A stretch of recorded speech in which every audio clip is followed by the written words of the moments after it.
kamu penasaran akhir-akhir ini? Misalnya tentang... Oke, saya penasaran dengan UFO itu nyata atau cuman apa namanya itu? Cuman konspirasi.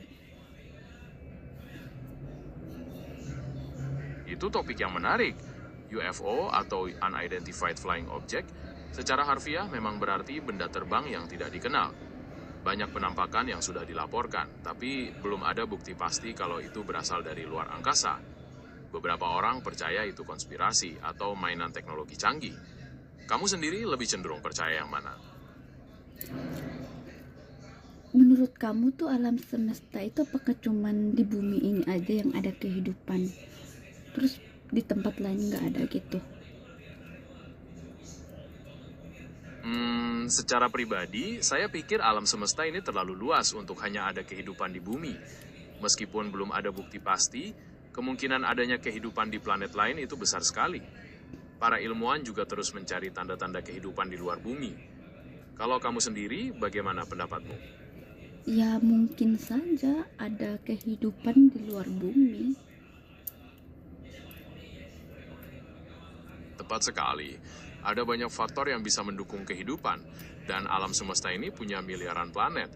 Siapa tahu suatu hari kita bisa menemukan buktinya, walaupun mungkin bentuk kehidupannya sangat berbeda dari kita. Apa ada hal lain yang ingin kamu bayangkan tentang kehidupan di luar bumi? Kayak gimana itu kehidupan di luar bumi? Bisa macam-macam. Mungkin makhluk bersel satu kayak bakteri. Atau bisa juga makhluk yang cerdas dan punya teknologi jauh lebih canggih dari kita. Bentuk fisiknya juga bisa bervariasi, tergantung kondisi planet mereka. Ada yang kamu bayangkan secara spesifik? Menurut kamu benar nggak sih orang udah pernah ke bulan? Menurut saya, kejadian itu benar adanya. Misi Apollo berhasil mendaratkan manusia di bulan dan kembali dengan selamat. Ada banyak bukti berupa foto, sampel batuan, dan data ilmiah yang mendukung itu. Tapi kenapa? Kalau yang membelah bulan itu benar apa nggak ada manusia yang bisa belah bulan? Kalau soal membelah bulan, itu lebih ke cerita mitologis atau keyakinan di beberapa budaya, bukan peristiwa ilmiah yang bisa dibuktikan. Secara jadi ilmiah, itu cuma mitos doang. bisa dibilang begitu, karena belum ada bukti nyata yang menunjukkan bulan pernah terbelah. Tapi cerita-cerita seperti itu seringkali punya makna atau simbol tersendiri dalam suatu budaya. Ada yang kamu ingin tahu lebih lanjut tentang mitos bulan? Apa coba? Misalnya, ada mitos tentang Dewi Bulan yang cantik atau makhluk mitologi yang tinggal di sana. Beberapa cerita juga menghubungkan bulan dengan siklus hidup, kesuburan, atau keberuntungan. Mau dengar cerita spesifik dari suatu budaya? Ceritakan ke saya cerita yang lebih spesifik. Ada mitos dari Tiongkok yang terkenal tentang Chang'e, sang Dewi Bulan. Ceritanya, dia meminum ramuan abadi yang membuatnya terbang ke bulan dan tinggal di sana selamanya. Dia ditemani oleh seekor kelinci bulan yang sedang menumbuk ramuan. Mau dengar mitos lain, mungkin dari budaya lain? Iya, ceritakan semua mitos-mitos itu dengan cerita yang seru ya.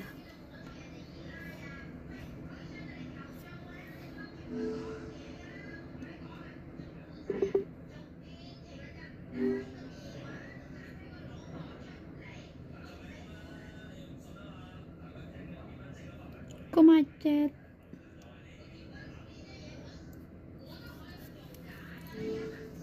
Maaf kalau penjelasannya terputus, mungkin ada gangguan sinyal ya. Mau saya ulangi Ya, cerita ulangin. tentang Chang'e atau mau dengar mitos yang Yang lain? mitos yang lain. Oke, ada mitos dari budaya Yunani kuno tentang Selene, sang Dewi Bulan. Dia mengendarai kereta emas melintasi langit setiap malam.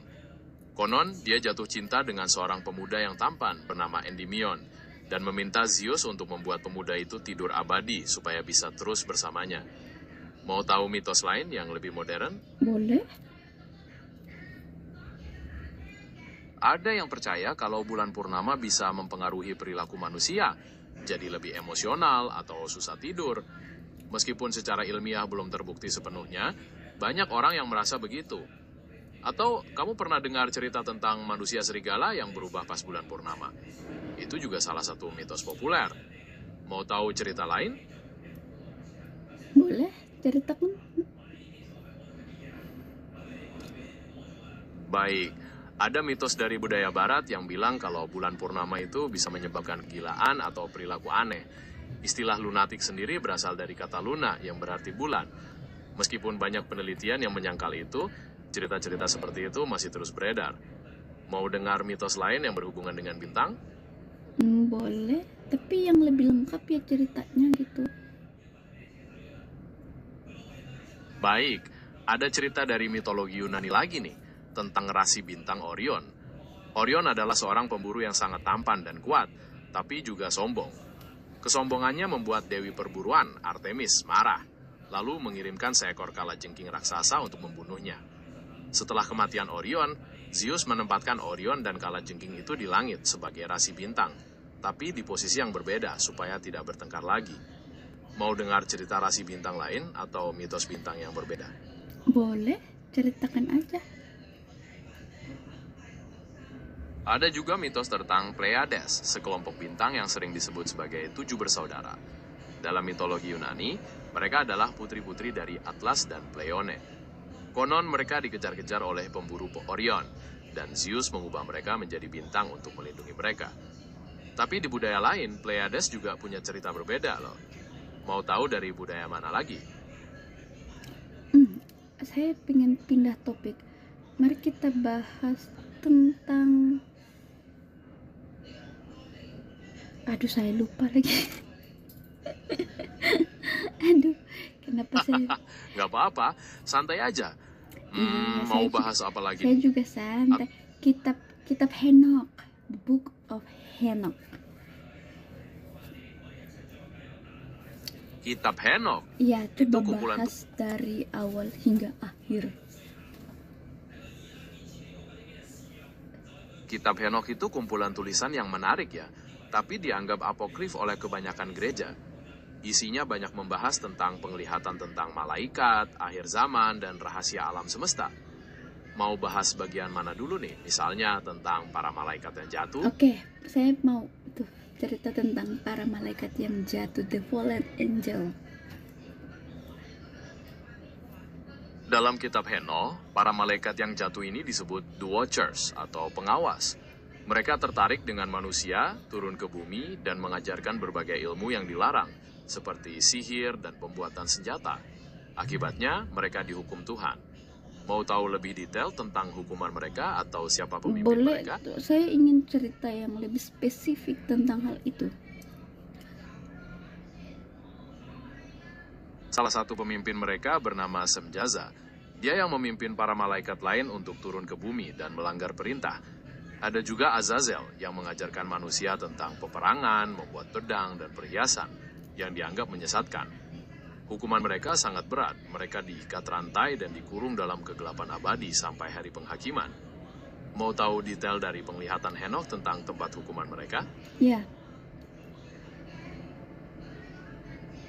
saya ingin detail ceritanya yang lebih.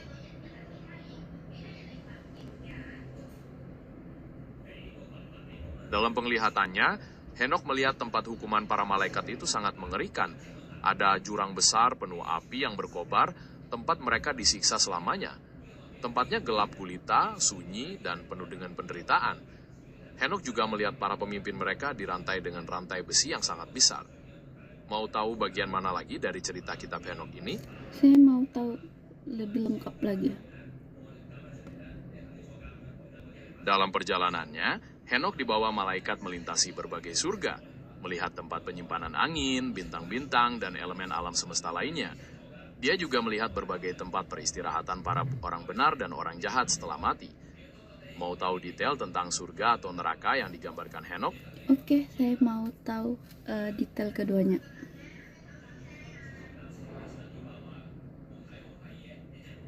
Henok menggambarkan surga itu sebagai tempat yang penuh cahaya, keindahan, dan kedamaian, di mana orang-orang benar hidup bahagia bersama Tuhan. Sementara neraka digambarkan sebagai tempat penderitaan, kegelapan, dan api yang abadi untuk orang-orang jahat. Mau tahu detail lebih lanjut tentang salah satu tempat itu? Ya, saya mau detail yang lebih lanjut tentang hal-hal itu. Baik, kita bahas surga dulu ya. Di sana, Henokh melihat tingkatan-tingkatan surga, masing-masing dengan keindahan yang berbeda. Ada tempat khusus untuk para martir, para nabi, dan orang-orang bijak. Suasananya penuh cahaya terang dan nyanyian pujian para malaikat. Mau tahu lebih lanjut tentang neraka atau tingkatan surga yang lain? Saya mau tahu lebih lanjut tentang tingkatan surga.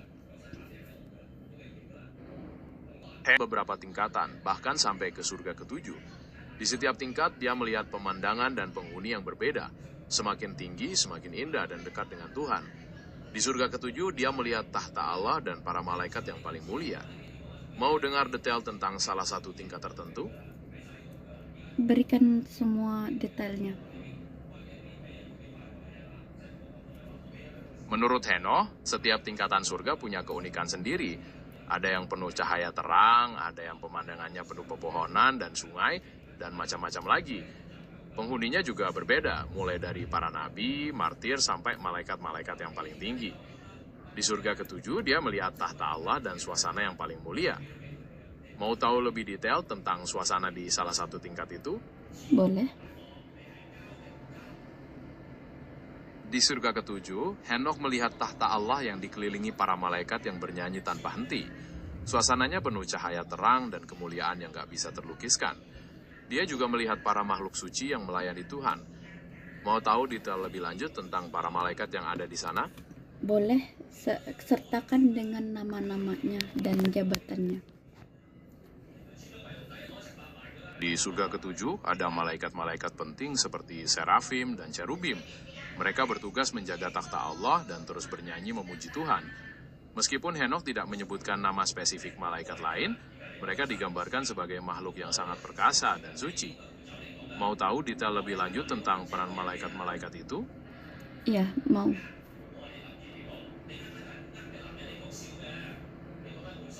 Malaikat serafim itu digambarkan sebagai makhluk yang menyala api, melambangkan kesucian dan semangat mereka dalam memuji Tuhan. Kalau cherubim, mereka biasanya dikaitkan dengan penjagaan tahta Allah dan kebijaksanaan. Keduanya punya peran yang sangat penting dalam kemuliaan surga. Mau tahu fungsi malaikat lainnya yang disebut dalam kitab Henokh? Iya, boleh.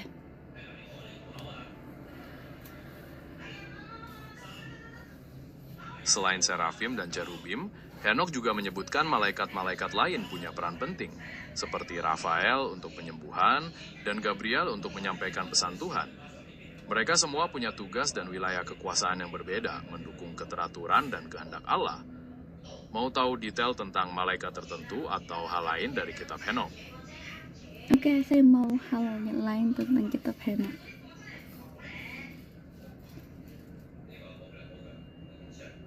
Ada juga bagian yang membahas tentang akhir zaman, pergerakan benda-benda langit, atau ramalan tentang datangnya Mesias.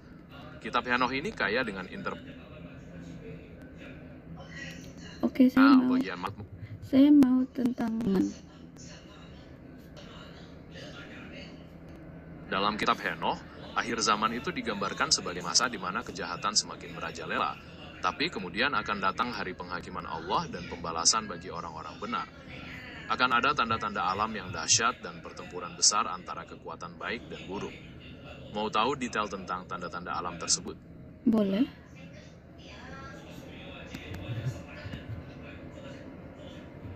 Henokh menyebutkan tanda-tanda alam yang menakutkan, seperti matahari dan bulan tidak bersinar seperti biasanya, bintang-bintang yang berjatuhan, dan gunung-gunung yang berguncang atau meleleh. Akan ada kekacauan di bumi dan di langit. Mau tahu detail lain dari peristiwa alam tersebut? Apakah itu terkait dengan zaman sekarang? Banyak orang mencoba menghubungkan ramalan akhir zaman di kitab Henokh dengan kejadian sekarang, seperti kekacauan alam atau konflik. Tapi penting untuk diingat bahwa kitab itu ditulis dalam konteks sejarah dan budaya yang berbeda.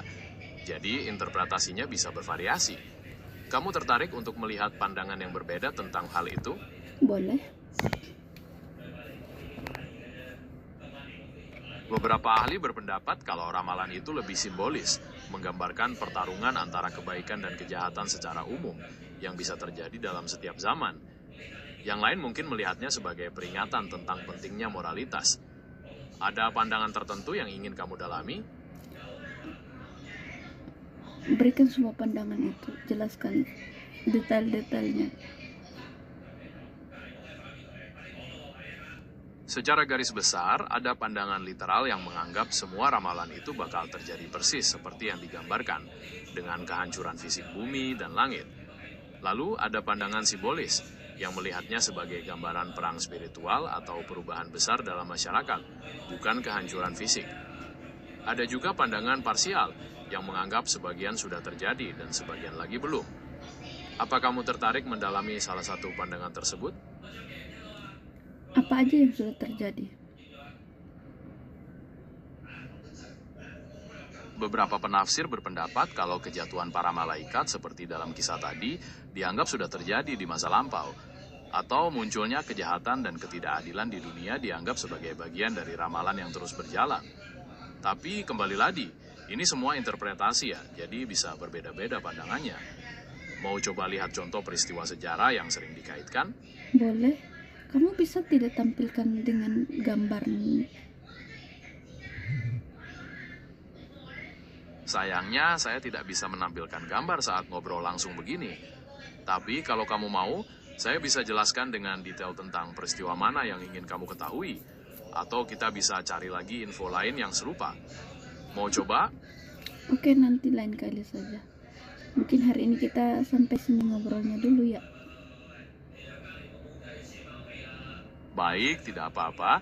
Terima kasih sudah ngobrol seru hari ini. Kapanpun kamu mau lanjut lagi, saya ada di sini. Baik, Sampai baik. jumpa.